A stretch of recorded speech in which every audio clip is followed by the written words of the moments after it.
Hare Krishna. Welcome to all Hare the Krishna. devotees for today's session of गीतामृता। सभी भक्तों का हार्दिक स्वागत, हार्दिक अभिनंदन हमारे आज के गीतामृत सत्र के लिए। कार्यक्रम की शुरुआत भगवत नामोच्चारण के साथ, सो मेरे साथ दोहराइए। ओम नमो भगवते वासुदेवाय। ओम नमो भगवते वासुदेवाय। ओम नमो भगवते वासुदेवाय।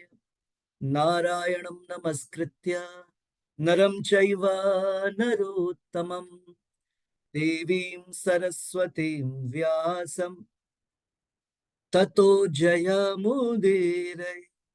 नष्टप्रायेषु अभद्रेषु नित्यं भागवत सेवया भगवती उत्तम श्लोके भक्तिर्भवती नैष्टिकी। ॐ अज्ञानतिमिरान्धस्य ज्ञानाञ्जनशलाकया चक्षुरुन्मीलितं येन तस्मै श्रीगुरुवे नमः।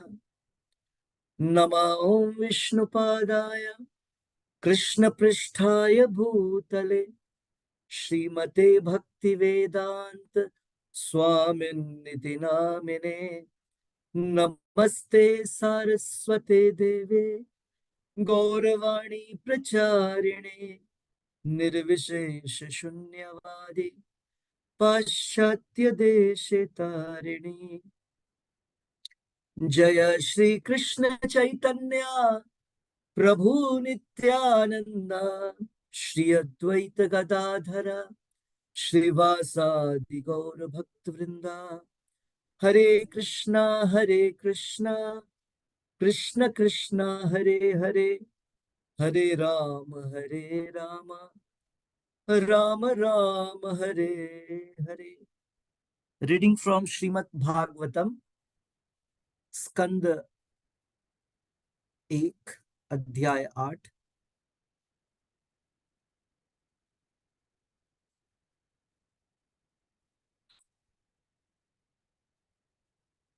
श्लोक संख्या 10।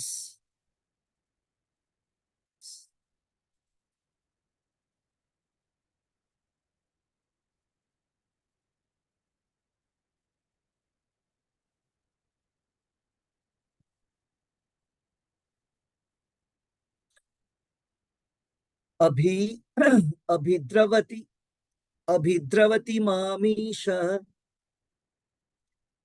शरस्तप्त्या यशो विभो कामं दहतु मां नाथ मां मे गर्भो निपात्यताम्। अभिद्रवती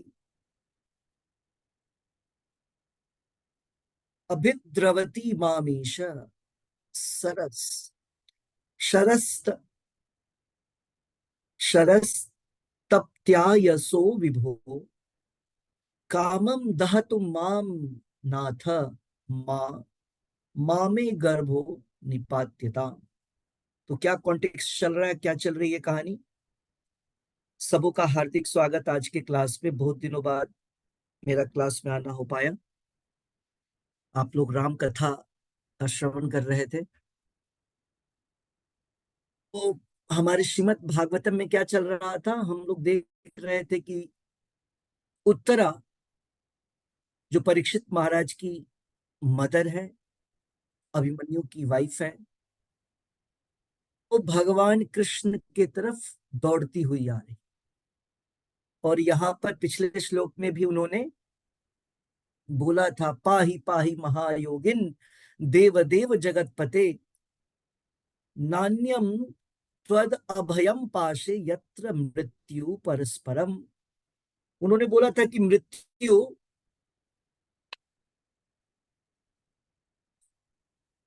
भगवान कृष्ण को संबोधित करते हुए उन्होंने बोला था कि आप महायोगी हैं, आप देवों के देव हैं, आप जगत के पति हैं, और आपके अलावा मुझे पूरे संसार में कोई ऐसा व्यक्ति नहीं दिखता है जो इस संसार के ड्युअलिटी से हमको बचा सके। द्वंद से बचा सके। इस संसार का द्वंद हमने चर्चा किया था, सुख और दुख, लाभ और हानि, जन्म और मृत्यु, इसको बोलते हैं ड्युअलिटी, द्वंद। तो भगवान कृष्ण, विष्णु, राम के अलावे कोई भी पर्सनैलिटी ऐसा नहीं है पूरे ब्रह्मांड में जो कि हमारी रक्षा इस द्वंद से कर सके। तो उत्तरा पिछले श्लोक में ऐसा बोलती बोलती भगवान के पास गई थी, आज के श्लोक में भी बोल रही हैं, अभिद्रवती माम ईशा सरस्तप्त्या यशो विभो। वो क्या बोल रही हैं, अब वो बतला रही हैं कि उनको क्या अनुभव हो रहा। अभिद्रवती, उनकी ओर कुछ दौड़ता हुआ, भागता हुआ आता दिख रहा है। माम ईशा, ईश ईश्वर, हे ईश्वर, हे भगवान, मेरी तरफ शरहा, एक तीर, शर, शर का अर्थ होता है तीर, मेरी तरफ एक तीर भागता हुआ आ रहा है। और कैसा वो तीर है, तप्तः, वो तप्त है, बिल्कुल गर्म है, फायरी है, अयशः, रेड हॉट आयरन, वो बिल्कुल जलता हुआ अग्नि, उससे गर्मी भी आ रही है, काफी गर्म है, आयरन का रॉड है तीर की तरफ। सो क्या, क्या वो बोल रही है, विभो, विभु और अणु। विभु मतलब बहुत बड़े व्यक्ति को बोलते हैं विभु, भगवान को बोलते हैं विभु, और हम सब क्या है, अणु। तो भगवान को बोल रही, हे विभु, विभु, कामम दहतु माम नाथ, वो बोल रहे हैं कि हे भगवान, भले ही मेरी इच्छाएं, मेरा शरीर समाप्त हो जाए, प्रॉब्लम, लेकिन मे गर्भ निपातया, निपात्यताम, लेकिन आप मेरे गर्भ की रक्षा करिए, मेरे पुत्र की रक्षा करिए, जो मेरे गर्भ में। अनुवाद और तात्पर्य शिल प्रभुपाद जी द्वारा। शिल प्रभुपाद की जय। यस, सुनीता माता जी रीडिंग करिए अनुवाद।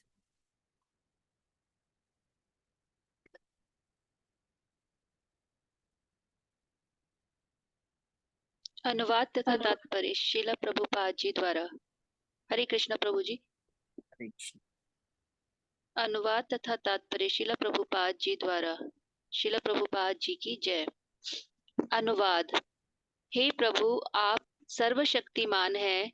एक दहकता हुआ लोहे का बाण मेरी तरफ तेजी से आ रहा है। मेरे प्रभु, यदि आपकी इच्छा हो तो यह मुझे भले ही जला दे, लेकिन यह मेरे गर्भ को जलाकर गर्भपात न करे। हे प्रभु, कृपया मेरे पर इतना अनुग्रह करें। तात्पर्य। यह घटना उत्तरा के पति अभिमन्यु की मृत्यु के बाद की है। अभिमन्यु की विधवा पत्नी उत्तरा अपने पति का अनुसरण करती, लेकिन वह गर्भिणी थी और परम भगवत भक्त महाराज परीक्षित उसके गर्भ में थे। अतएव उनकी रक्षा करना उसका परम धर्म था। माता के ऊपर बहुत बड़ा उत्तरदायित्व होता है कि वह शिशु की सभी तरह से रक्षा करे। अतएव भगवान श्री कृष्ण के समक्ष अपनी बात कहने में उत्तरा लजाई नहीं। उत्तरा एक महान राजा की पुत्री, एक महान वीर की पत्नी और एक महान भक्त की शिष्या थी। बाद में वह एक श्रेष्ठ राजा की माँ भी बनी। वह सभी प्रकार से भाग्यशालिनी थी। हरे कृष्णा प्रभु जी। सो यहाँ पर प्रभुपाद जी ने तात्पर्य में कौन से पॉइंट को हमारे सामने रखा है, इंपॉर्टेंट जो पॉइंट है वह यह है कि उत्तरा जो अभिमन्यु की वाइफ है और वो विडो है, विधवा है, तो चूंकि हस्बैंड नहीं है, तो प्रभुपाद जी लिख रहे हैं कि माता का दायित्व होता है हर प्रकार से अपने पुत्र की रक्षा करना। अब यहां पर इंपॉर्टेंट पॉइंट आता है, रक्षा कैसे किया जाए। तो यहां पर तो हम देख रहे हैं कि प्राण की रक्षा की जा रही है, करेक्ट। सबसे पहले व्यक्ति, वो जीव अस्तित्व में आए, है ना, मतलब उसके प्राण बचे रहे, उसको भोजन पानी मिल रहा हो, वो सांस ले रहा हो, खा रहा हो, पी रहा हो। ये बॉडी को बचाने की बात हुई। दूसरे बचाने की बात इसी श्रीमद् भागवतम में बतलाया गया है कि कौन व्यक्ति, किस व्यक्ति को फादर नहीं होना चाहिए, मदर नहीं बनना चाहिए, गुरु नहीं बनना चाहिए, लीडर नहीं होना चाहिए। ऐसा करके एक श्लोक आता है, माता न सस्या पिता न सस्या जननी न सास्या गुरुर न सास्या न मोचयेत यह समुपेत मृत्युम। जब तक इस प्रकार के लोग जो कि मदर का रोल करना चाहते हैं, फादर का रोल, माता पिता गुरु या शासक या लीडर का रोल निभाना चाहते हैं, तब तक उन्हें वो पोजीशन नहीं लेना चाहिए जब तक कि वे अपने डिपेंडेंट को, जो उनके ऊपर निर्भर है, उसको मृत्यु से बचाने की बात न करें। जब तक कि वे उनको मृत्यु से बचाने की बात किया, मृत्यु से उनकी रक्षा न कर पाए। समुपेत मृत्यु, इस संसार में जन्म मृत्यु जरा व्याधि, जन्म मृत्यु जरा व्याधि की जो बात हम देखते हैं श्रीमद् भगवत गीता में, भगवान बतलाते हैं हर एक जीव इसको क्रॉस नहीं कर सकता है, ओके। लेकिन माता पिता गुरु और लीडर का दायित्व होता है कि वे अपने ऊपर निर्भर आश्रित लोगों को मुक्ति का रास्ता प्राप्त करवाए, मुक्ति का रास्ता दिखाए। तो यह तभी संभव है जब वो व्यक्ति खुद मुक्ति के रास्ता पर जाए, ओके। तो यहाँ पर उत्तरा जो है अपने अपने बच्चे को बचाने के लिए, जो कि अभी गर्भ में ही है, सबसे इंपॉर्टेंट रास्ता अपना रही है। वो क्या? भगवान की शरण में जाना। तो उसी प्रकार से आप लोगों को भी यह तरीका अपनाना चाहिए कि किस प्रकार से हम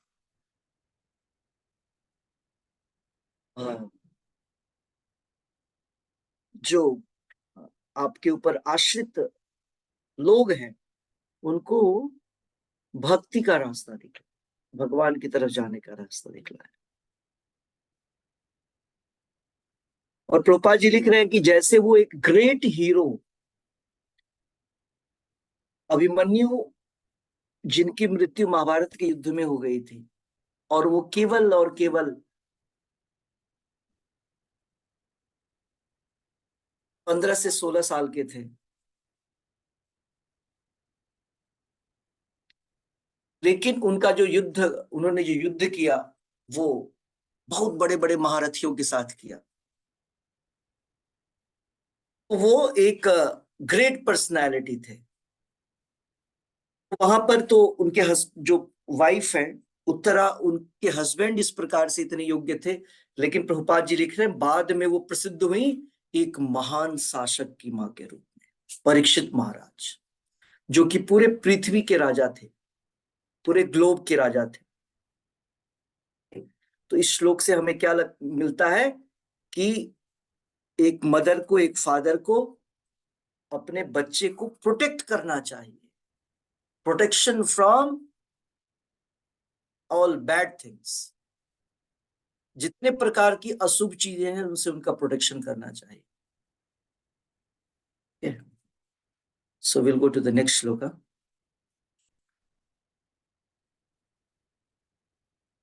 जनरली लोग सोचते हैं, अगर इस पे और चर्चा की जाए,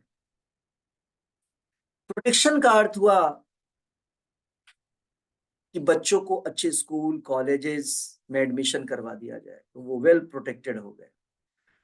जब उन उनका एजुकेशन हो गया तो फिर अच्छे कॉलेजेस में, अच्छे कॉलेज के बाद अच्छी कंपनियों में अगर उनको जॉब लगता है तो वो वेल प्रोटेक्टेड हो जाते हैं, वेल एस्टैब्लिश्ड हो जाते हैं, है ना। इसको हम लोग मायावश समझते हैं कि ये हमारे लिए प्रोटेक्शन है, लेकिन ऐसा नहीं है। यहां पर उत्तरा प्रोटेक्ट कर रही है बच्चे को, लेकिन किस प्रकार से कर रही है वो इंपॉर्टेंट है। वो भगवान कृष्ण की शरण में जाकर के प्रोटेक्शन, भगवान कृष्ण की शरण में जाकर के अपने बच्चे की सुरक्षा चाह रहे हैं। अब इसका कारण, ऐसा करने से क्या होता है, भगवान कृष्ण स्वयं उत्तरा के गर्भ में प्रवेश करते और गर्भ में ही परीक्षित महाराज भगवान कृष्ण को देख लेते। ओके। और जब वे बाहर आते हैं तो वे उसी व्यक्ति को ढूंढते हैं जिसको उन्होंने गर्भ में देखा, इसीलिए उनका नाम परीक्षित है। वो हर एक व्यक्ति को देखते हैं, ओ ये तो नहीं है, ये तो नहीं, ये तो नहीं, जिसको मैंने देखा था वो यह तो नहीं। तो परीक्षित महाराज का प्रोटेक्शन तो हुआ, मृत्यु से ब्रह्मास्त्र से सुरक्षा तो हुआ, लेकिन साथ ही साथ वे भगवान के शुद्ध भक्त हो गए। उनकी इच्छा भगवान को देखने की बनी रही। इस कारण से वे भगवान की भक्ति आ पाए, क्योंकि उनके पेरेंट्स, उनके माता पिता, उनके जितने रिलेटिव्स थे सब क्या थे, भगवान के भक्त थे। वे सारे लोग खुद भी प्रैक्टिस कर रहे थे और इसीलिए उन्होंने परीक्षित महाराज को भी वही रास्ता दिखाया। तो अगर हम खुद ही भक्त नहीं होंगे, कोई चांसेस नहीं बनता है, बहुत कम चांस बनता है कि हिरण्यकश्यप के घर में प्रहलाद का जन्म हो, ऐसा तो संभव नहीं है। लेकिन अगर हम भक्ति में आ रहे हैं और हम सोच रहे हैं कि ये तो बुढ़ापे का काम है, चलो, है ना, हम कर रहे हैं, जब हमारे बच्चे भी इस एज में आएंगे तो वो करेंगे, ऐसी बात नहीं है। आप अगर इस 50 प्लस में, आप अगर 40 प्लस में भी अगर आप आ रहे हैं तो ये मत सोचिए कि आपके पास बहुत टाइम है और आप बहुत कुछ कर लेंगे, क्योंकि भक्ति प्रोसेस बटन प्रेस करने से नहीं होता है। बटन प्रेस करके नहीं होता है। जैसा हमने बतलाया था, मेडिसिन होते हैं, कई तरीके हैं, पद्धतियां हैं दवा लेने की। तो एक नेचुरोपैथी हो गया, आयुर्वेदा हो गया, होम्योपैथी हो गया, एलोपैथी तरीके से होता है। तो इसमें ये जो प्रोसेसेस, जो अलग अलग पद्धतियां हैं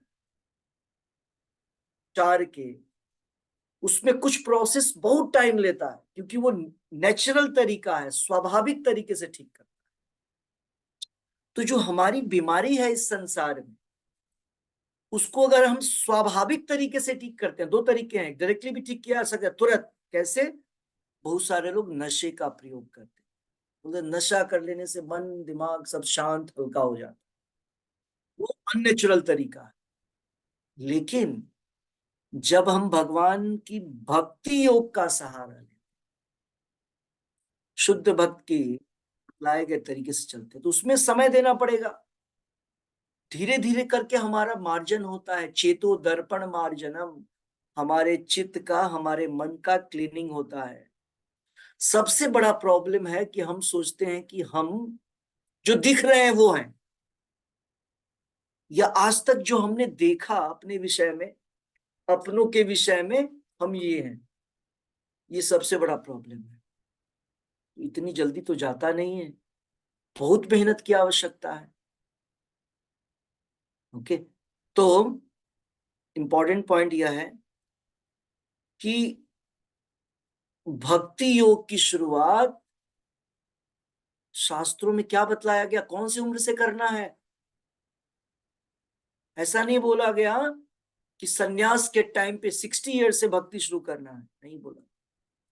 शास्त्रों में, श्रीमद् भागवतम में ये वर्णन है, कौमारम आचरित प्राज्ञ, कौमार्य अवस्था 5 वर्ष की आयु से, कौमार्यम आचरित प्राज्ञ धर्मान भागवताम इह, इस संसार में इस समय भागवत धर्म का आचरण 5 वर्ष की अवस्था से शुरू कर दे। क्यों?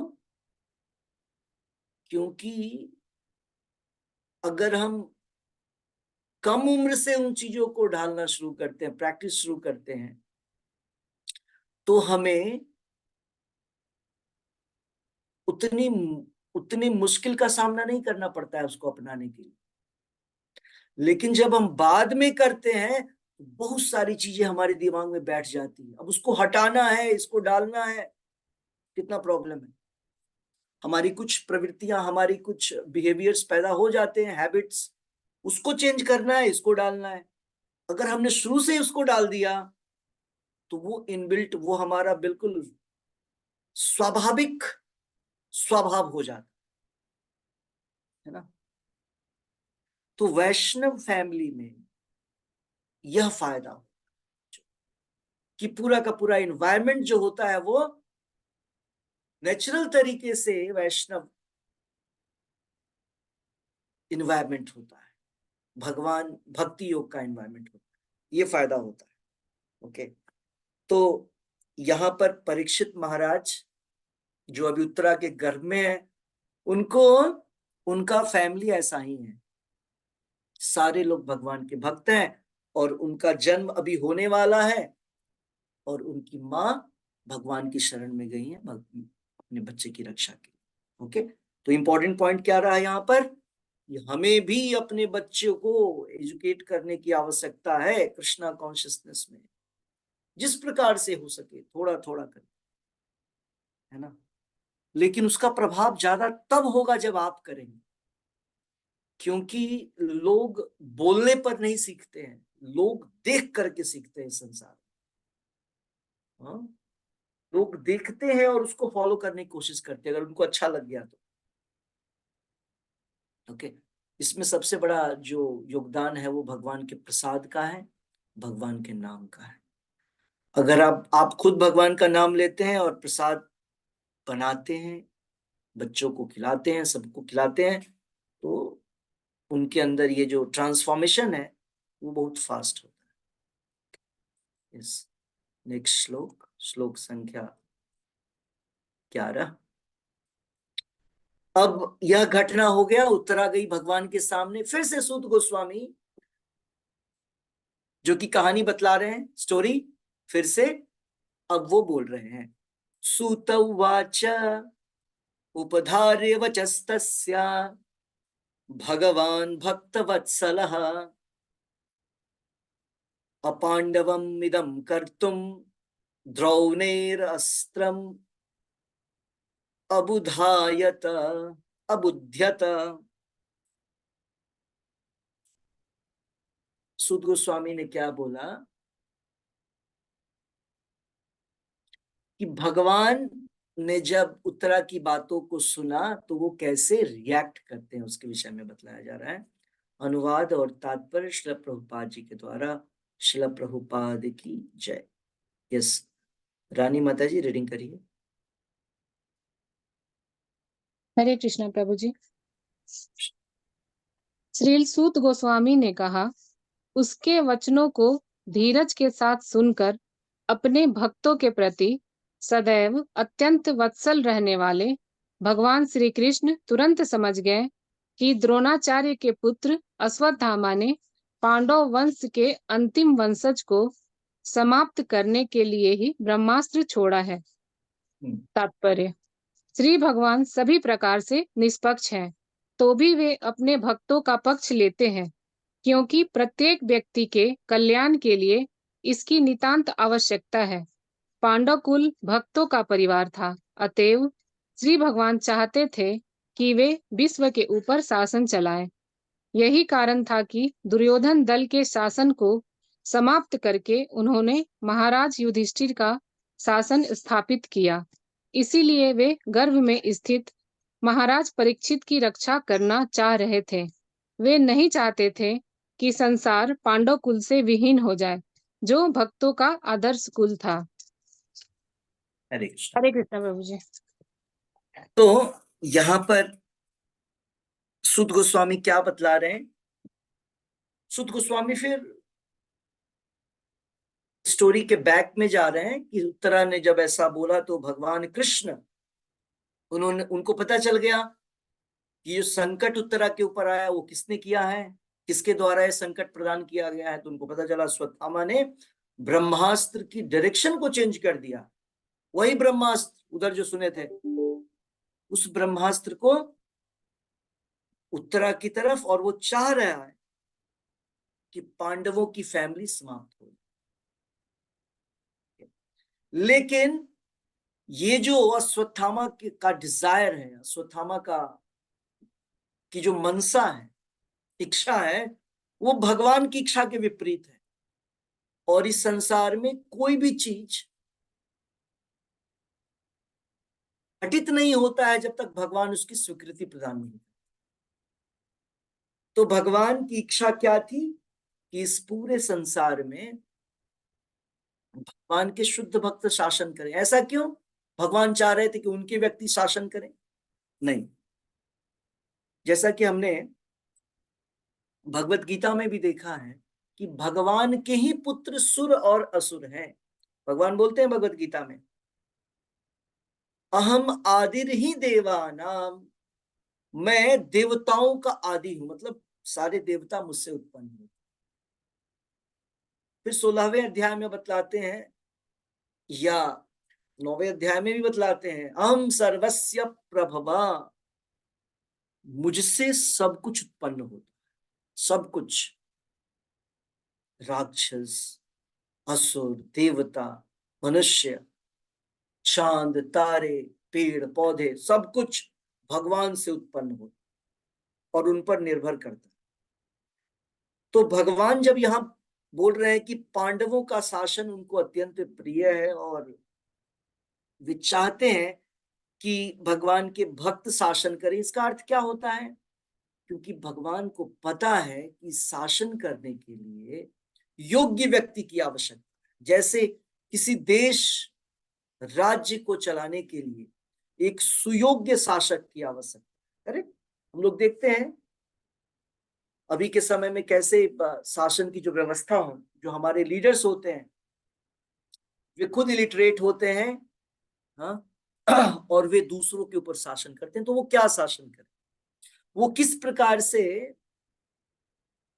जन कल्याण के विषय में सोचेंगे? उनको खुद ही पता नहीं है, कोई उनका अनुभव नहीं है, ना कोई ज्ञान है, तो कैसे वो सुरक्षा करेंगे? तो उसी प्रकार से जब असुर शासन करते हैं तो वो क्वालिफाइड नहीं है। क्यों? क्योंकि लोक हित में वो कभी नहीं सोचते हैं। वो किस हित में सोचते हैं? खुद के हित में, अपने हित में और अपनों के हित में।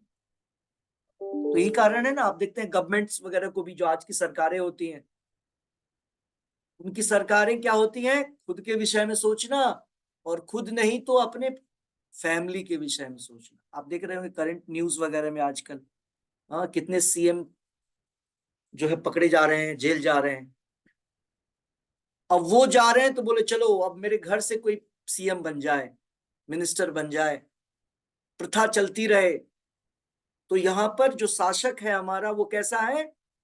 वो भक्त नहीं है। भक्त नहीं है तो वो लोकहित नहीं सोचता है, स्वहित सोचता है। वो हर समय अपनी सेवा में लगा रहता है, वो सेल्फ सेंटर्ड है। भगवान के भक्त सेल्फ सेंटर्ड नहीं होते हैं, सोशल सेंटर्ड। वो समाज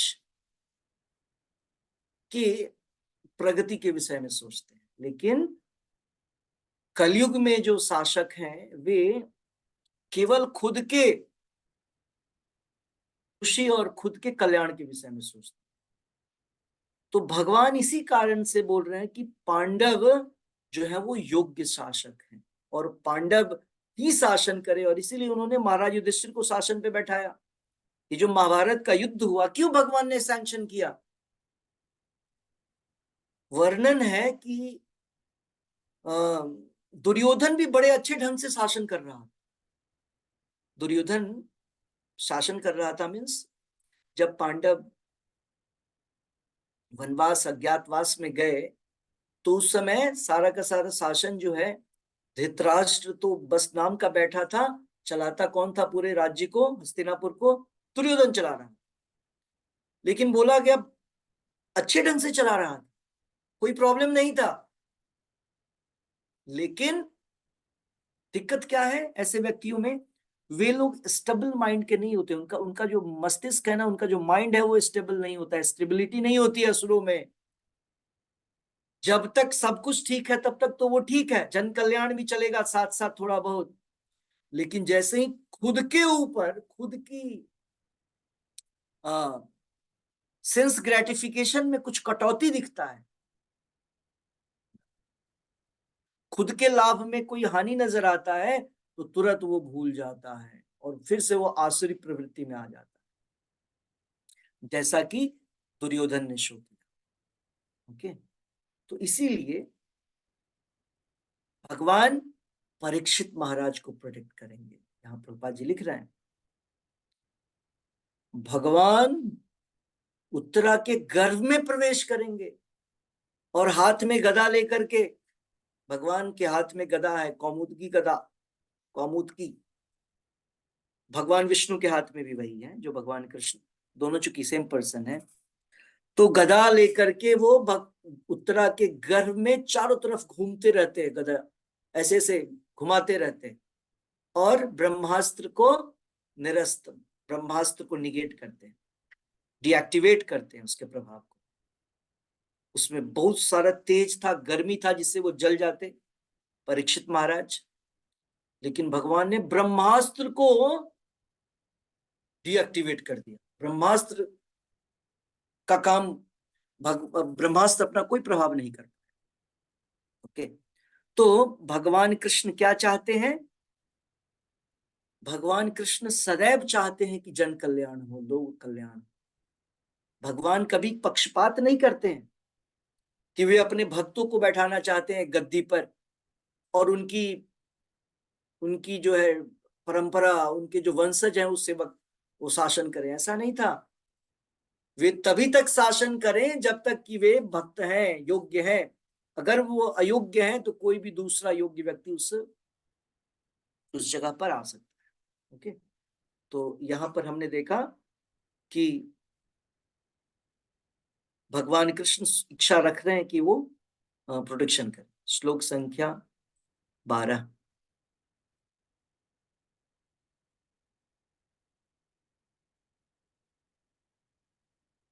तर्हि एवाथ मुनि श्रेष्ठ पांडवा पंच सायकान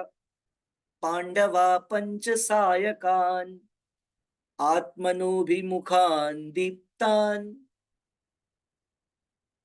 आलक्ष्यास्त्राणि उपादधुः। तर्हि एवाथ मुनिश्रेष्ठ पांडवाः पंच सायकान आत्मनो अभिमुखान दीप्तान आलक्ष्यास्त्राणि उपादधु।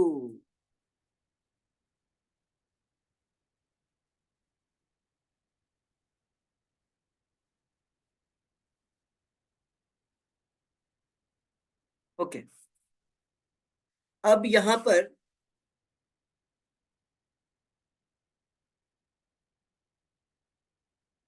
सूत गोस्वामी ने संबोधित किया है मुनि श्रेष्ठ। किसको? शौनक ऋषि को। सूत गोस्वामी शौनक ऋषि से बात कर और उनको बोल रहे हैं, जब ऐसी बात हुई तो पांडव, स्पेशली अर्जुन, भीम और बाकी तीनों, और उन लोगों ने अपने अपने हथियार जो है हाथ में ले लिए सुरक्षा करने के लिए। अब गर्भ में सुरक्षा कैसे करेंगे? लेकिन उनके फादर इन लॉ थे, फादर थे, पांचों तैयार हो गए सुरक्षा करने के लिए। किसको? उत्तरा को। लेकिन उत्तरा ने उनसे हेल्प नहीं मांगा, उत्तरा भगवान से हेल्प मांगा।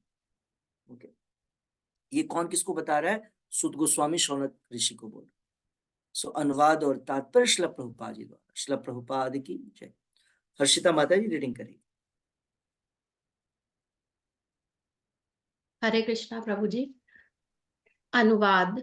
हे महान विचारकों अर्थात मुनियों में अग्रणी शौनक जी, उस दहकते हुए ब्रह्मास्त्र को अपनी ओर आते देखकर पांचों पांडवों ने अपने अपने पांचों हथियार संभाले। हरे कृष्णा प्रभु जी। तात्पर्य। तात्पर्य। ओके। तात्पर्य। ब्रह्मास्त्र परमाणु हथियारों से भी सूक्ष्म होता है। अश्वत्थामा ने महाराज युधिष्ठिर आदि पांचों पांडवों को तथा उत्तरा के गर्भ में स्थित उनके एकमात्र पौत्र को मारने के लिए अपना ब्रह्मास्त्र छोड़ा था। अतएव यह ब्रह्मास्त्र जो परमाणु हथियार की अपेक्षा अधिक प्रभावशाली तथा सूक्ष्मतर होता है, परमाणु बमों की भांति अंधा नहीं था। जब परमाणु बम छोड़े जाते हैं तो वे लक्ष्य तथा अन्य वस्तुओं में अंतर नहीं कर पाते। ये बम मुख्य रूप से निर्दोषों को हानि पहुंचाते हैं क्योंकि इन पर कोई नियंत्रण नहीं होता, लेकिन ब्रह्मास्त्र ऐसा नहीं होता। यह लक्ष्य को पहचानता है और निर्दोष को क्षति पहुंचाए बिना आगे बढ़ता है। हरे कृष्णा प्रभु जी। हरे कृष्णा। तो प्रभुपाद जी ने इस तात्पर्य में ब्रह्मास्त्र के विषय में बतलाया, जिसके विषय में हमने पहले भी चर्चा कर रखा है कि ब्रह्मास्त्र एक प्रकार का परमाणु बम, एटम बम है, एटॉमिक बम, परमाणु बम है, लेकिन ये सूक्ष्म होता है और इसके जो गुण हैं वो परमाणु बम से कहीं ज्यादा है। अब ब्रह्मास्त्र को अश्वत्थामा ने उत्तरा के गर्भ की ओर छोड़ा था, तो उसको पता है कहाँ हिट करना है, केवल गर्भ को ही वो टारगेट करेगा, पूरे की पूरी उसको नहीं। एटम बॉम्ब के केस में प्रभुपाद जी बतला रहे हैं कि वो डिफरेंस या डिस्क्रिमिनेट नहीं कर पाता, अंतर नहीं उत्पन्न करता है ओ कि ये टारगेट है, इसके अगल बगल में कुछ है, पूरे सबको ध्वस्त कर देता। करेक्ट। तो वो कंट्रोल नहीं है वहां पर, लेकिन ब्रह्मास्त्र के केस में बिल्कुल प्रिसाइज्ड, कहां पर वार करना है वहीं पर वो क्षति पहुंचाए और कहीं नहीं, मंत्रों के द्वारा। तो जैसे आप लोग राम कथा सुन रहे थे राम जी के विषय में, तो रावण अपने मृत्यु के लिए शुरू से ही तैयारी कर रहा। ये जो घटना है वो रामचंद्र जी के अवतार लेने से बहुत पहले से है। रामचंद्र जी के वंशज थे उस समय, सूर्य वंश वाले लोग, उस समय की बात है। रावण जिस समय ब्रह्मा जी की तपस्या करके शक्ति इकट्ठा किया था, क्या शक्ति था और क्या वरदान था ब्रह्मा जी से लिया उसने, कि मेरी मृत्यु किसी देवता के हाथों ना हो, किसी के हाथों ना हो, सिवाय मनुष्य और जानवर को छोड़ सकते हैं, वो दोनों तो हमारे आहार हैं, मनुष्य और जानवर, उनके अलावे और किसी के हाथों मेरी मृत्यु ना हो। ये वरदान ब्रह्मा जी से ले लिया। इस वरदान को पा करके रावण जिससे मन कर रहा था उससे फाइट कर रहा था। सबसे पहले वो अपने भाई के पास गया, कुबेर के पास। कुबेर उसका भाई है और उससे फाइट करता है, उसकी लंका को ले लेता है। लंका भी उसी का था, कुबेर का। अपि स्वर्णमयी लंका, सोने की लंका। फिर उसका उसका जो एरोप्लेन है वो ले लेता है, पुष्पक, और उस पुष्पक पे सोचता है चलो थोड़ा आज विहार किया जाए। पुष्पक पे निकलता है और वो हिमालय की तरफ देखता है, वहां पे बहुत सारे ऋषि मुनि लोग चोटियों पे क्या कर रहे हैं, तपस्या कर। उसी के बीच वो देखता है एक स्त्री को, एक युवती को तपस्या करते हुए। अरे आज तक तो मैंने देखा नहीं ऐसे कोई साध्वी को, ये कौन है। और रावण अकेला नहीं था, रावण के साथ पूरा का पूरा फौज था, वो विश्व विजय पर निकला था। फिर वो वहां जाता है और वो उससे वार्तालाप करता है, आप कौन है इस जंगल में, इस पहाड़ पे अकेले। वो बतलाते हैं कि मैं बृहस्पति कि वंश में हूं मैं, और मैं यहाँ तपस्या कर रही हूँ, और मेरी शादी जो होगी वो भगवान विष्णु से होनी, इसके लिए मैं तपस्या कर रही हूँ। मेरा नाम वेदवती है। तो रावण ने बोला वो छोड़ो, क्या विष्णु विष्णु करना, चलो मेरे साथ लंका। तो वेदवती ने बोला नहीं नहीं, जब मैं बोल रही हूँ कि मेरी शादी भगवान विष्णु से होना है तो क्यों आप प्रयास कर रहे हो, आप लौट जाओ। रावण को गुस्सा आ जाता है। रावण क्या करता है, उसके बाल को पकड़ता है। तो वो अपनी शक्ति से वेदवती अपने बाल को काट कर देती है। ठीक है। और फिर मंत्रों का उच्चारण करती है वो, और रावण को बोलती है क्योंकि तुमने मुझे छुआ, मेरे बाल को छुआ है, इसका मतलब तुमने मुझे टच किया, तो मैं इस लाइफ में तो अब भगवान विष्णु के पास नहीं जा सकती उस शरीर में, लेकिन नेक्स्ट लाइफ में मैं धरती पर उत्पन्न होंगी और मैं तुम्हारे मृत्यु का कारण बनूंगी मनुष्य रूप में। ओके। ऐसा कह के वो मंत्र उच्चारण करके अपने शरीर को भस्म कर दिया, जला दिया वेदवती, और फिर वो सीता देवी के रूप में आती। तो ये पहला इंस्टेंस। फिर वो आगे बढ़ता है, आगे बढ़ते बढ़ते वो स्वर्ग की तरफ जाता है। वहां देखता है, ओ ये अप्सरा कौन है, दिखते रंभा। अप्सरा आपने नाम सुना होगा, उर्वशी, रंभा, मेनका। तो रंभा, रंभा के पास जाता है और रंभा को प्रपोज करता है। प्रपोज क्या करना, वो बोलता है कि चलो। तो रंभा बोलती है एक मिनट रुकिए, मैं तो आपकी बहू हूं। कैसे? मैं आपका जो भतीजा है, कुबेर का जो लड़का है, नलकुवर, भाई नलकुवर, मणिगिरी, कुबेर, कुबेरात्मजा, कि मैं नलकुवर की वाइफ हूं। तो बोलता है उससे मुझे कोई मतलब नहीं। ठीक है। और वहां पर वो उसके साथ जो है गलत करता है। नलकुवर को पता चलता है, वो बहुत गुस्से में रहता है। कौन है? पता चलता है रावण। वो बेचारा बैठ जाता है, बोलता है रावण से कौन फाइट कर सकता है, तुम अभी अभी तो वो मेरे फादर को और पूरी सेना को, गंधर्व, गंधर्व है कुबेर, गंधर्व के राजा है, सबको हरा करके वो गया है, सब कुछ छीन करके गया है। उसको तो मैं फाइट में तो पराजित नहीं कर सकता हूं, लेकिन मैं क्या कर सकता हूं, मैं श्राप जरूर दे सकता हूं। बस नलकुबर ने पानी लिया और श्राप दिया। क्या? कि जब भी रावण तुम अपनी फोर्सफुली किसी लेडी को टच करोगे बिना उसकी इच्छा के, तो तुम मर जाओगे। इसलिए रावण सीता देवी को लेकर के तो गया था, लेकिन वो अप्लाई नहीं कर रहा था, सीता देवी को मना रहा था, मान जाइए, मान जाइए शादी के लिए। ओके। इतना ही नहीं, रावण फिर मस्ती में अपने यान पे, पुष्पक विमान पे, वो पुष्पक एक सिटी की तरह था, घूमता घूमता गया। उसने देखा, ऊपर से देखा, अरे ये तो कौन सा ये शहर है, देखा अयोध्या। अयोध्या मनु ने स्वयं बनाया है, कंस्ट्रक्ट किया था। मनु कौन? इक्ष्वाकु के फादर, वैवस्वत मनु, जो अभी भी सूर्यदेव के लड़के। तो उस वंश के एक राजा थे। तो रावण ने ना जाकर के फाइट के लिए ललकारा, और फिर फाइट होता है। और चूंकि रावण के पास आसुरी शक्ति थी, मायावी शक्तियां थी, तो वो फाइट के दौरान जो है पूरे अयोध्या के सारे सैनिकों को मार देता है। लेकिन फिर भी जो वो राजा है वहां के अयोध्या के, वो उनसे फाइट करते हैं। और जब वो मरने वाले होते हैं तो रावण बोलता है कितना बड़ा मूर्ख है ये, रावण को नहीं जानता है, रावण को, मनुष्य होकर के फाइट करते हो तुम मुझसे।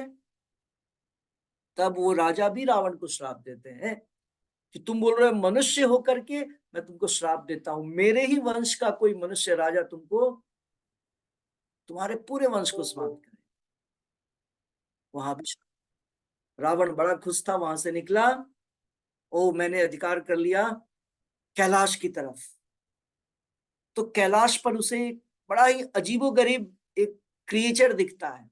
उसका फेस तो बंदर ऐसा था, लेकिन नीचे पैर थे उसके। बोला तुम कौन हो? तो बोला मैं नंदी हूं।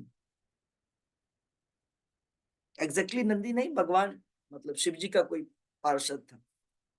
और उसका जो एरोप्लेन था ना, वो कैलाश में फंस गया, वो उड़ नहीं पा रहा है, मतलब एंट्री नहीं मिली उसको, है ना। तो उसने बोला ऐसा क्यों? बोला कि यहाँ पर बिना भगवान शिव के परमिशन के कोई आ जा नहीं सकता है। बोला कौन शिव? मैं बिल्कुल इसको वैल्यू नहीं करता हूँ। बोला कैलाश को मैं उठा करके फेंक दूंगा। शिव फिर रावण ने अपने 20 हाथों से, रावण के पास कितने हाथ थे? 20। ऑब्वियसली वो नॉर्मल हाथ नहीं थे, बहुत पावरफुल। उसने क्या किया, कैलाश को ही पकड़ करके उखाड़ने की कोशिश किया। जैसे ही उसने पकड़ा, और तो बहुत बड़ा भूकंप आ गया कैलाश पे। और शिव जी के साथ में पार्वती जी बैठी थी, तो वो अपनी जगह से गिर गई, फिसल गई। शिव जी ने तुरंत उनको पकड़ लिया। बोला don't worry, please sit down, कुछ नहीं होगा, आई विल टेक केयर। बोला क्या है ये? बोला एक सिरफिरा आ गया है पागल, रावण असुर, मैं उसको अभी शांत करता हूँ, तुम आप बैठिए, घबराने की बात नहीं है। और शिव जी बैठे हुए थे, बस अपने एक पैर से अंगूठे से टच करते हैं सरफेस को और प्रेस करते हैं। रावण जो उस पहाड़ को उठा रहा था ना, कैलाश को उखाड़ने को, रावण उसी में दब जाता है, उसके हाथ। और भगवान 1 साल तक उसको ऐसे ही शिवजी दबा करके रखते हैं। बाद में दूसरे असुर आते हैं और बोलते हैं देखो, रावण रावण राजा है उनके, रावण दशानन, कि मैंने सुना है ये शिवजी ना बड़े पावरफुल हैं, लेकिन बड़े जल्दी प्रसन्न हो जाते हैं। आशुतोष, तो ऐसा करो आप इनकी स्तुति करो, तो छोड़ देंगे वो। तो रावण तो वेद पढ़ा ही था, तुरंत स्तुति करना शुरू करता है शिव जी का। शिव जी प्रसन्न हो जाते हैं और शिव जी बोलते हैं जाओ आज से दोबारा इधर मत आना। रावण बोलता है ठीक है, आपने मुझे, आप प्रसन्न हो गए तो कुछ वरदान दे दीजिए। ये खूबी है असुरों की, या असुर मेंटेलिटी के लोगों की। वो हर समय क्या कोशिश करता है, कुछ ले लूं दूसरे से, हमारा कुछ प्रॉफिट हो जाए। लेकिन भक्तों की मेंटेलिटी क्या होती है, कुछ सेवा करूं मैं किसी और। उधर भरने का होता है, उधर देने का होता है। मांगा शिव जी, बोला ओके क्या चाहिए? तो मुझे आपका अस्त्र चाहिए, पशुपतास्त्र। शिव जी ने सिखला दिया उसको, है ना, मंत्र मंत्र दे दिया, कैसे बुलाना, कैसे यूज करना, सब सिखला दिया। रावण और खुश हो गया और निकला। फिर बाद में देखता है ना, ये ऋषि मुनि लोग तपस्या कर रहे होते सब, वो खुद और उनके जितने असुरगण हैं, सबको मारते काटते जा रहे हैं, जहां तहां पूरा ब्लड ब्लड फैलाते जा रहे हैं। नारद मुनि ने देखा रही क्या कर रहा है, तो नारद मुनि को बड़ा ही रिस्पेक्ट करता था रावण, क्योंकि नारद मुनि ना कुछ कुछ सलाह दिया करते थे उसको, फेवरेबल। तो नारद मुनि ने बोला गरीबों को क्या मार रहे, निर्जन ब्राह्मणों को, इनको मारने से क्या फायदा है, तुम अपने बराबर वाले से फाइट करो। तो रावण को लगा बिल्कुल सही बात बोल रहे हैं, कौन है मेरे बराबर, अभी तो इतने सारे लोगों से मैं फाइट करके आ रहा हूं। बोला देखो कोई दिखता तो नहीं है मैच तुम्हारा, लेकिन तुम यमराज से फाइट करो। फिर रावण यमलोक जाता है, वहां पर भीषण युद्ध होता है यमराज के साथ। लेकिन जब फाइटिंग बहुत फियर्सफुल हो जाता है, तो ब्रह्मा जी खुद आते हैं और यमराज को बोलते हैं कि यमराज, मैंने वरदान दे रखा है इसको, तुम इसको मार नहीं सकते हो, तो तुम क्या करो, तुम चले जाओ। यमराज बीच युद्ध से गायब हो जाते हैं। रावण सोचता है मैंने मृत्यु पे भी विजय प्राप्त कर लिया, और उसी वो गर्व के साथ, गर्व तो नहीं, प्राउड के साथ, अहंकार के साथ वो लंका में प्रवेश कर। तो ये घटना रामचंद्र जी के आने से बहुत बहुत पहले हुआ था, लेकिन तैयारी शुरू से वहीं से हो गई थी, है ना। इतने सारे अभिशाप मिल रहे थे, अब ये सब पूरा का पूरा एक वो बनना है, रिएक्शन करेगा तब तो रिएक्ट होकर के उसको फल मिलेगा। ओके, तो मेरे कहने का अर्थ था कि यहां पर हम क्या देख रहे हैं कि ब्रह्मास्त्र बड़ा ही टारगेटफुल है, कहां पर उसको, जहां टारगेट है वहीं पर वो असर करेगा, दूसरे लोगों के ऊपर उसका इफेक्ट नहीं होगा, निर्दोषों के ऊपर नहीं करेगा, मतलब जहां टारगेट है वहां हिट करेगा। तो मंत्रों के द्वारा चलाया। तो पौराणिक समय में जितने भी इस प्रकार की चीजें थे वो मंत्र के द्वारा इफेक्टिव होते थे, सटल थे, सूक्ष्म थे। तो भगवान राम कब प्रकट हुए थे? भगवान राम आज से 18 करोड़ वर्ष पहले प्रकट हुए थे। 18 करोड़ वर्ष। कौन से युग में? रामचंद्र जी कौन से युग में उत्पन्न हुए? त्रेता। त्रेता। फिर त्रेता तो 9 लाख। इतना पुराना नहीं है, केवल 9 लाख साल पुराना है। त्रेता से अब तक की जो दूरी है, नॉट दूरी मतलब समय बोल रहे हैं, 9 लाख साल ही बीते हैं। 9 लाख में जाएंगे तो त्रेता पहुंच जाएंगे, पीछे बैक। इसका मतलब है भगवान राम अभी वाले त्रेता में नहीं आए थे। अभी जो मनु का जो साइकिल चल रहा है, 8वां मनु, करेक्ट, सूर्यवंश, वैवत्सव मनु, ये 8वें मनु में आते हैं सब। लेकिन एक मनु में 71 महायुग होता है, पीरियड। एक मनु के शासन में 71 महायुग आते हैं, दिव्य युग आते हैं, चतुर्युग आते हैं, करेक्ट। और अभी कौन सा साइकिल चल रहा है चतुर्युग का, महायुग का? 28वां साइकिल चल रहा है। अभी 28वां महायुग चल रहा है। 28वें महायुग का ये 28वां कलयुग चल रहा है। और भगवान राम 24वें महायुग के त्रेता युग में उत्पन्न प्रकट हुए, नॉट उत्पन्न। भगवान 18 करोड़ वर्ष पूर्व यहां पर आए, और देखिए अभी तक उनकी ख्याति है, सब कुछ है, बर्थ प्लेस, सारी चीजें, जगह सभी जानते हैं। तो ये फर्क होता है भगवान में और दूसरे किसी भी संसार के नॉर्मल व्यक्ति में। समय के साथ व्यक्ति भूल जाता है, लेकिन भगवान राम, भगवान कृष्ण,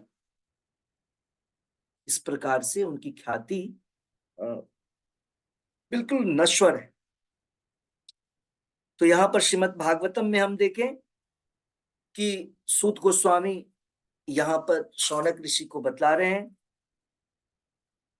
कि उत्तरा की रक्षा के लिए पांचों पांडव जो हैं अपने हथियार अपने हाथों में ले लेते हैं, लेकिन उत्तरा ने पहले ही भगवान कृष्ण की शरण प्राप्त कर ली है, और भगवान ने मन भी बना लिया है। क्या मन बना लिया है?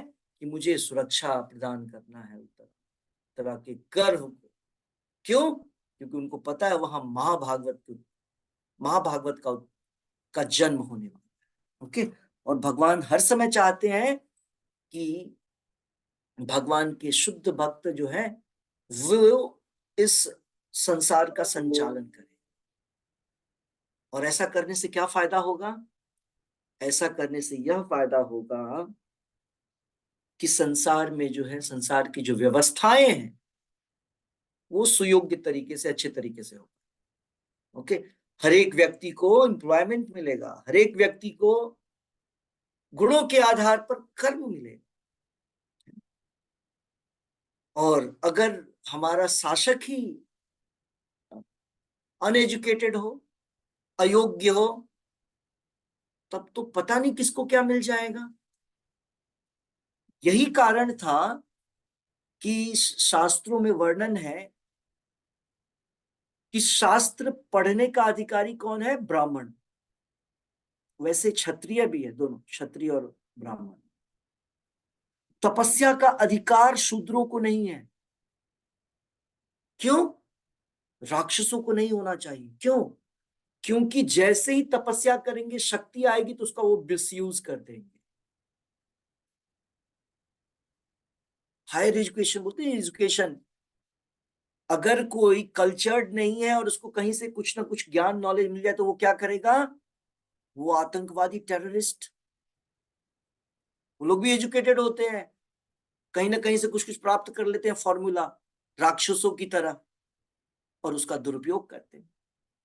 इसीलिए भगवान ने जो सिस्टम बनाया है गुणों और कर्मों के आधार पर, भगवान के शुद्ध भक्त जो है सबको एम्प्लॉयमेंट। तो भगवान भी यहाँ पर चाह रहे हैं कि परीक्षित महाराज को बचाया जाए, क्योंकि वो इस भावी सम्राट हैं, चक्रवर्ती सम्राट हैं पूरे पृथ्वी के। ओके, तो नेक्स्ट हम लोग कल देखने की कोशिश करेंगे। आज का जप है वो यस माला माता जी करवाएंगी, मैं लॉग आउट करूंगा। श्री श्री राधा वृंदावन चंद्र की जय। जय ग्रंथराज श्रीमद् भागवतम की जय जय श्री निताई गौरंग की जय। जय जय श्री सीताराम लक्ष्मण हनुमान की जय। जय देवी तुलसी महारानी की जय। जय कोटि वैष्णव वृंद की जय। जय हरे कृष्ण महामंत्र की जय। जय हरि नाम संकीर्तन यज्ञ की जय। जय जगत गुरु शिल प्रभुपाद की जय। गौर प्रेमानंदे हरि हरि हरि बोल। हरे कृष्ण प्रभु। हरे कृष्णा प्रभु जी। हरे कृष्ण प्रभु हरे जी। कृष्ण प्रभु जी। अभी अपनी अपनी माला ले लीजिए।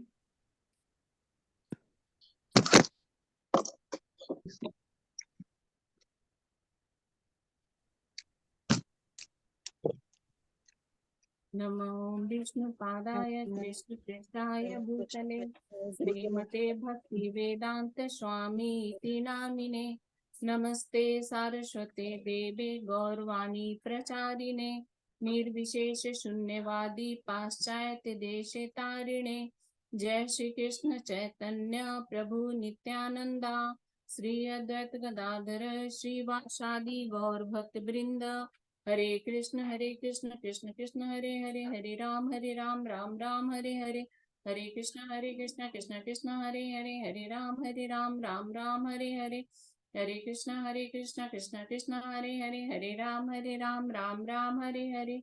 हरे कृष्ण कृष्ण कृष्ण हरे हरे, हरे राम राम हरे हरे। हरे कृष्ण कृष्ण कृष्ण हरे हरे, हरे राम राम हरे हरे। हरे कृष्ण कृष्ण कृष्ण हरे हरे, हरे राम राम हरे हरे। हरे कृष्ण कृष्ण कृष्ण हरे हरे, हरे राम राम हरे हरे।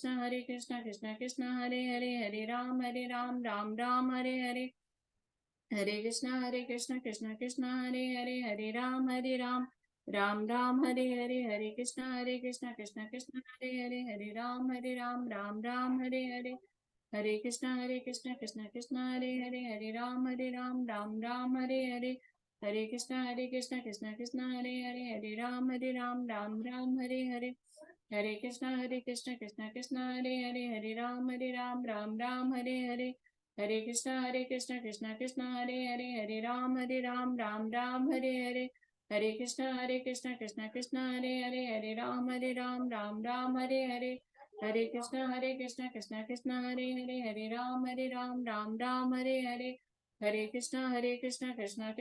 हरे हरे। हरे कृष्ण कृष्ण कृष्ण हरे हरे, हरे राम राम हरे हरे।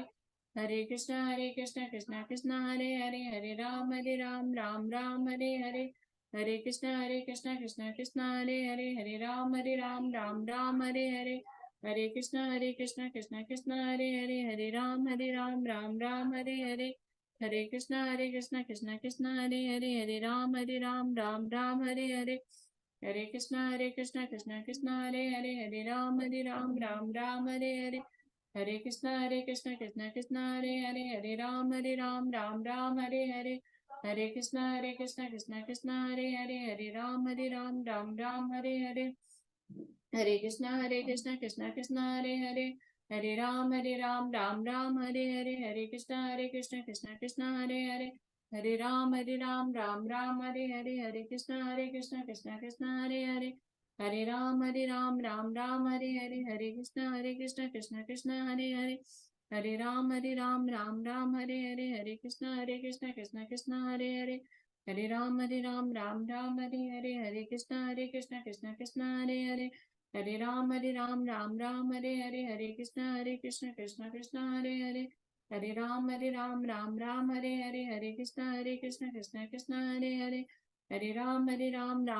हरे हरे, हरे कृष्ण कृष्ण कृष्ण हरे हरे, हरे राम राम हरे हरे, हरे कृष्ण कृष्ण कृष्ण हरे हरे, हरे राम राम हरे हरे, हरे कृष्ण कृष्ण कृष्ण हरे हरे, हरे राम राम हरे हरे, हरे कृष्ण कृष्ण कृष्ण हरे हरे, हरे राम राम हरे हरे, हरे कृष्ण कृष्ण कृष्ण हरे हरे, हरे राम राम हरे हरे, हरे कृष्ण कृष्ण कृष्ण हरे हरे, हरे राम राम हरे हरे, हरे कृष्ण कृष्ण कृष्ण हरे हरे, हरे राम राम हरे हरे, हरे कृष्ण कृष्ण कृष्ण हरे हरे, हरे राम राम हरे हरे, हरे कृष्ण कृष्ण कृष्ण हरे हरे, हरे राम राम हरे हरे, हरे कृष्ण कृष्ण कृष्ण हरे हरे, हरे राम राम हरे हरे, हरे कृष्ण कृष्ण कृष्ण हरे हरे, हरे राम राम हरे हरे, हरे कृष्ण कृष्ण कृष्ण हरे हरे, हरे राम राम हरे हरे, हरे कृष्ण कृष्ण कृष्ण हरे हरे, हरे राम राम हरे हरे, हरे कृष्ण कृष्ण कृष्ण हरे हरे, हरे राम राम हरे हरे, हरे कृष्ण कृष्ण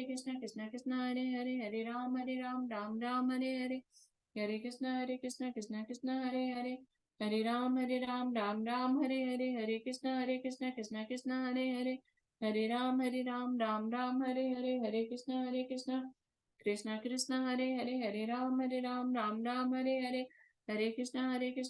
कृष्ण हरे हरे, हरे राम राम हरे हरे, हरे कृष्ण कृष्ण कृष्ण हरे हरे, हरे राम राम हरे हरे, हरे कृष्ण कृष्ण कृष्ण हरे हरे, हरे राम राम हरे हरे, हरे कृष्ण कृष्ण कृष्ण हरे हरे, हरे राम राम हरे हरे, हरे कृष्ण कृष्ण कृष्ण हरे हरे, हरे राम राम हरे हरे, हरे कृष्ण कृष्ण कृष्ण हरे हरे, हरे राम राम हरे हरे, हरे कृष्ण कृष्णा कृष्णा हरे हरे, हरे राम राम हरे हरे, हरे कृष्ण कृष्णा हरे हरे, हरे राम राम हरे हरे, हरे कृष्णा कृष्णा कृष्णा हरे हरे, हरे राम राम हरे हरे, हरे कृष्णा कृष्णा हरे हरे, हरे राम राम हरे हरे, हरे कृष्णा कृष्णा कृष्णा हरे हरे, हरे राम राम हरे हरे, हरे कृष्णा कृष्णा हरे हरे,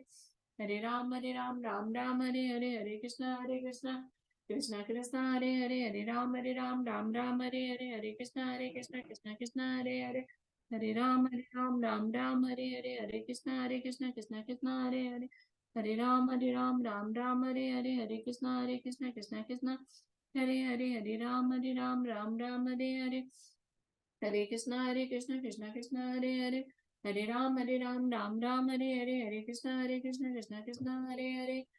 राम राम हरे हरे, हरे कृष्ण कृष्ण हरे हरे, हरे राम राम हरे हरे, हरे कृष्ण कृष्ण हरे हरे, हरे राम राम हरे हरे, हरे कृष्ण कृष्ण हरे हरे, हरे राम राम हरे हरे, हरे कृष्ण कृष्ण हरे हरे, हरे राम राम हरे हरे, हरे कृष्ण कृष्ण हरे हरे, हरे राम राम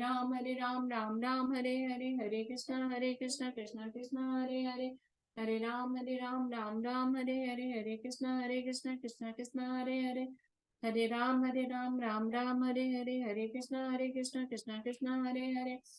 हरे, हरे कृष्ण कृष्ण हरे हरे, हरे राम राम हरे हरे, हरे कृष्ण कृष्ण हरे हरे, हरे राम राम हरे हरे, हरे कृष्ण कृष्ण हरे हरे, हरे राम राम हरे हरे, हरे कृष्ण कृष्ण हरे हरे, हरे राम राम हरे हरे, हरे कृष्ण कृष्ण हरे हरे, हरे राम राम हरे हरे, हरे कृष्ण कृष्ण हरे हरे, हरे राम राम हरे हरे, हरे कृष्ण कृष्ण हरे हरे, हरे राम राम हरे हरे, हरे कृष्ण कृष्ण हरे हरे, हरे राम राम हरे हरे, हरे कृष्ण कृष्ण हरे हरे, हरे राम राम हरे हरे, हरे कृष्ण कृष्ण हरे हरे, हरे राम राम हरे हरे, हरे कृष्ण कृष्ण हरे हरे, हरे राम राम हरे हरे, हरे कृष्ण कृष्ण हरे हरे, हरे राम राम राम हरे हरे, हरे कृष्ण कृष्ण कृष्ण हरे हरे, हरे राम राम हरे हरे, हरे कृष्ण कृष्ण हरे हरे, हरे राम राम हरे हरे, हरे कृष्ण कृष्ण हरे हरे, हरे राम राम हरे हरे, हरे कृष्ण कृष्ण हरे हरे, हरे राम राम हरे हरे, हरे कृष्ण कृष्ण हरे हरे, हरे राम राम हरे हरे।